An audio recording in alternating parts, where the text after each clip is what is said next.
Boss, kinuha ni Boss Barat. Ana. Ayun, so sold na po si ating Vios 2016 single BTI na manual. And syempre, bagong restro po yan. Napakatahimik po ang andar. Wala ako masasabi sa makina nito. Itong nabili natin, ito na Vios na ito sa first owner. Grabe, ang ganda po ng makina. Yung makina niya, tahimik ang andar. Pinong-pino. Ganda ng takbo, makapal pa yung gulong. Urig paint pa po siya and syempre makinis. Yun nga lang, mataas ang odo pero kita mo naman sa unit na ang ganda po ng unit. Makikita mo kasi ito sa loob niya na talagang alaga po siya. Tapos yung makina niya wala kang naririnig na kalingking or ano po yan. Lalo na tayo, maselan tayo sa makina kapag may naririnig tayo nakakaiba. Hindi tayo komportable sa isang unit. Of course, hindi natin bibilhin po yan. Ayan, hulaan nyo nga muna guys. Pag narating nyo po itong gitna ng ating video, pwede po kayong mag-comment kung magkano po natin ito nabili.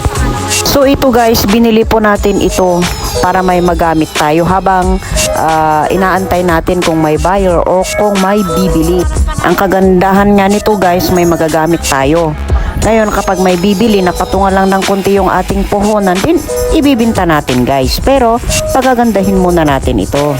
Alam nyo ba na ang Toyota Vios single BTI 2016 manual transmission ay isa sa mga entry-level trim ng Vios na may manual transmission.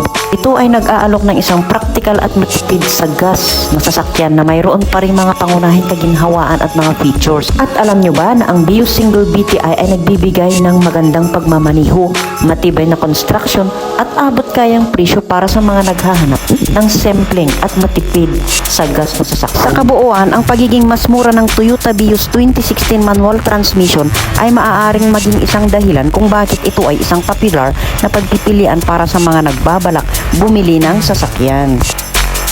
Grabe, ang ganda ng takbo ng Vios, oh. Napakatahimik po yung andar niya. Sulit na sulit, pwedeng pang pamilya, pang opisina. Napaka super tipid pa siya sa gas. Promise.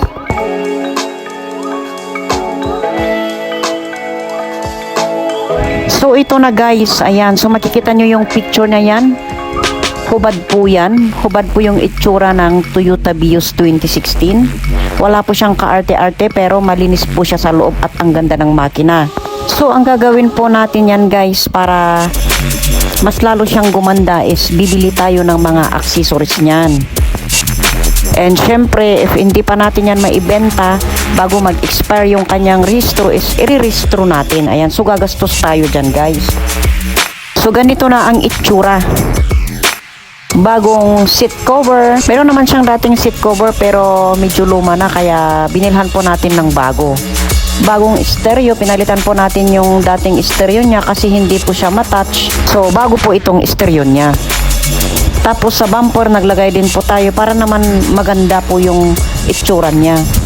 Para kapag tignan po ni buyer, ma-attract po siya, o diba? At iba pang accessories labas. Sticker. Pinalagyan din natin ng tinted kasi nakikita siya sa loob.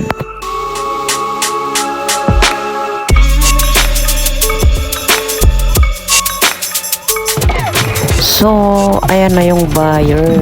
Mating na. Napaibig siya agad kay Toyota Vios 2016 model. Kinuha ni Boss Barat.